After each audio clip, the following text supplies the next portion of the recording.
The 911 dispatcher picked up the call with the calm professionalism of someone expecting a minor car accident or a pet stuck in a tree.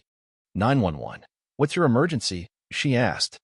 Yes, hi, came the sharp reply from the woman on the line, her tone brisk and authoritative, as if she were used to barking orders. My Netflix isn't working. I need someone to fix this right now. There was a pause long enough for most people to rethink their words, but not for Linda M. Hawthorne. She doubled down. I pay HOA fees and taxes. I deserve top-tier SARE-VYC. This is an emergency. The dispatcher, momentarily floored, tried to clarify. Ma'am, this line is for serious emergencies, fires, crimes, that sort of thing. Linda cut her off, her voice dripping with the indignation of a spoiled wine night. This is a crime. I was halfway through my murder documentary when it started buffering. Now it's just that spinning wheel. And that, folks, is how a suburban wine enthusiast accidentally sparked a government investigation, disrupted a federal surveillance operation, and became a national symbol of digital entitlement. Linda had always seen herself as the backbone of Magnolia Lane, not the mail carrier, not the trash collectors, and certainly not the HOA president. She was the self-proclaimed enforcer of neighborhood standards, roaming her block with a clipboard in one hand and a peppermint mocha in the other. She scolded residents over holiday lights that clashed with HOA rules, issued stern warnings to kids whose chalk art spilled onto the sidewalk, and once filed a 38-page grievance because someone painted their shutters an unapproved shade of teal. But despite her reign over suburbia, her evenings were her sanctuary soft candlelight, quiet, and a meticulously planned lineup featuring a glass of Sauv Vy Non Blanc and the latest murder show Netflix served up to stroke her ego. That Thursday night started perfectly. She lit a lavender candle, arranged a plate of brie and crackers, and draped herself in a plush throw blanket. She queued up her show, something about a charismatic dentist secretly moonlighting as a killer, and just as the plot thickened with a body found beneath a garden fountain, the screen froze. That dreaded buffering wheel spun endlessly, mocking her.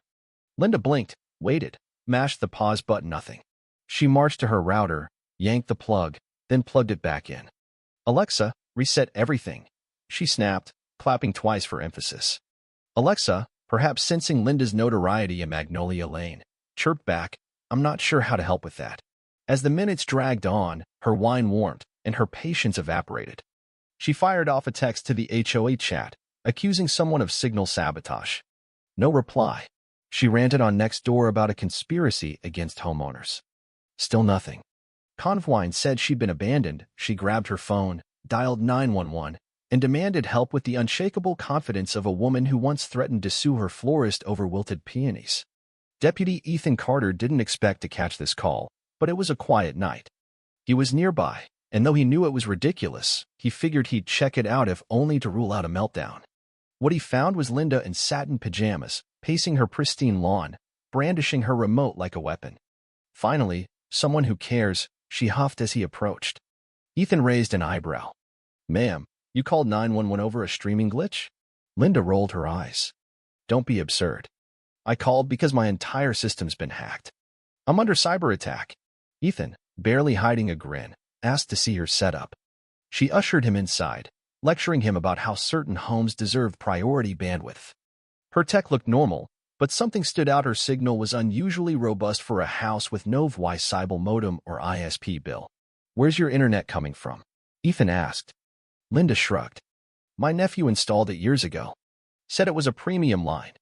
I thought it was an HOA perk. It wasn't. Within minutes, Ethan traced the signal. Linda's nephew had unwittingly hooked her up to a high-powered, encrypted router the sheriff's department used to monitor a suspected drug house 2 blocks away. Disguised as part of a utility box, it was meant to stay hidden. Yet, for 2 years, Linda's house had been siphoning that signal. Her desperate Netflix binge had exposed it, triggering a tech sweep of the neighborhood. You mean I've been on illegal government Wi-Fi? She shrieked. Ethan corrected her. No, ma'am, you've been jeopardizing a federal operation. We'll need your TV and smart devices for EVY. Linda gaped as if he'd insulted her lineage. Take my TV? Do you know how many shows I've saved? Tech agents arrived in unmarked vans, confiscating every gadget, Echo Dots, security cams, even her smart fridge. Linda stood in her doorway, clutching her remote like a lifeline, muttering about tyranny. By sunrise, her name was in the sheriff's report, the HOA was alerted, and her devices were gone. Worse, her gadgets had recorded her late-night rants, HOA threats, and odd monologues to Alexis, even picking up audio from the nearby drug suspects. Linda hadn't just crashed her own show, she might have trashed months of narcotics Danke. She watched, jaw tight, as agents unplugged her smart TV, one wearing gloves as if her HDMI cables were toxic.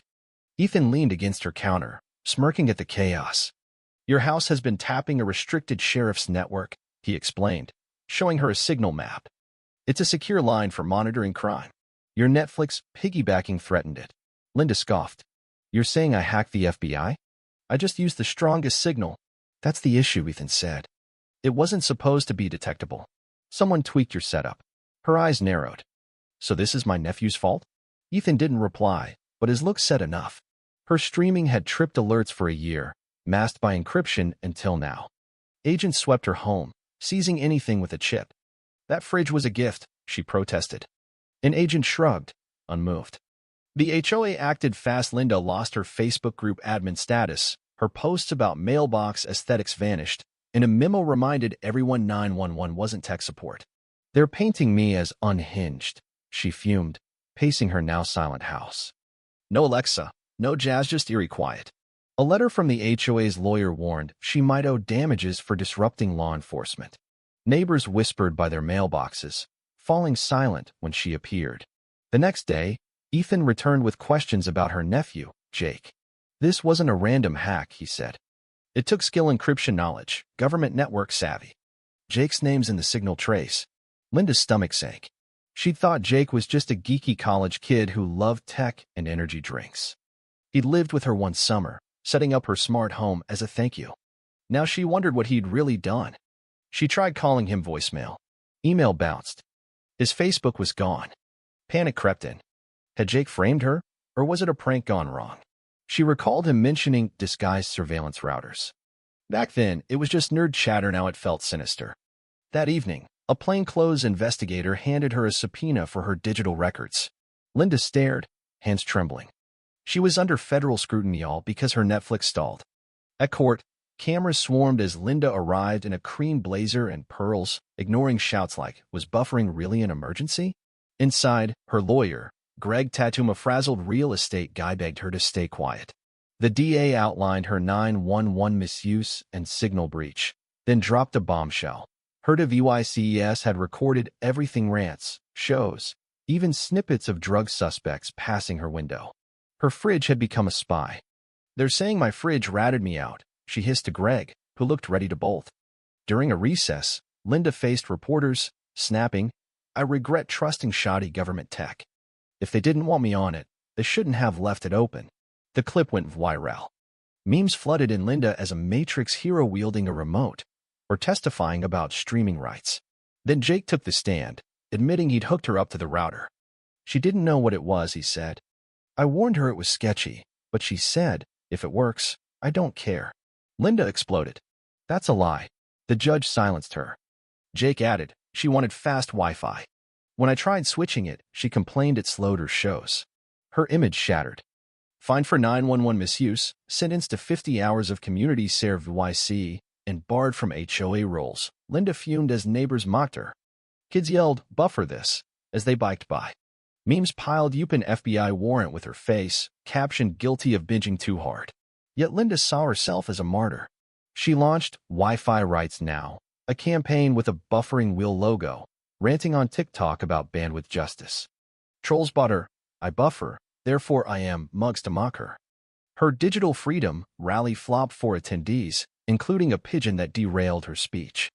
Lawsuits failed, spoofed Wi-Fi taunted her, and her service gig teaching seniors tech ended when she hijacked it for her crusade. Her drone stunt at the HOA MOVYE night banner reading "Justice for Streamers" crashed into Ethan's cruiser, earning her a vandalism fine and event ban. Her fame faded. The world moved on. Alone, Linda journaled her signal struggle. Convoy said she'd sparked a revolution. One day, she sat in the park with a romance novel. No gadgets, no agenda, just silence. For once, Linda M. Hawthorne, self-styled streaming warrior, found peace, unnoticed by the neighbors who'd once dreaded her.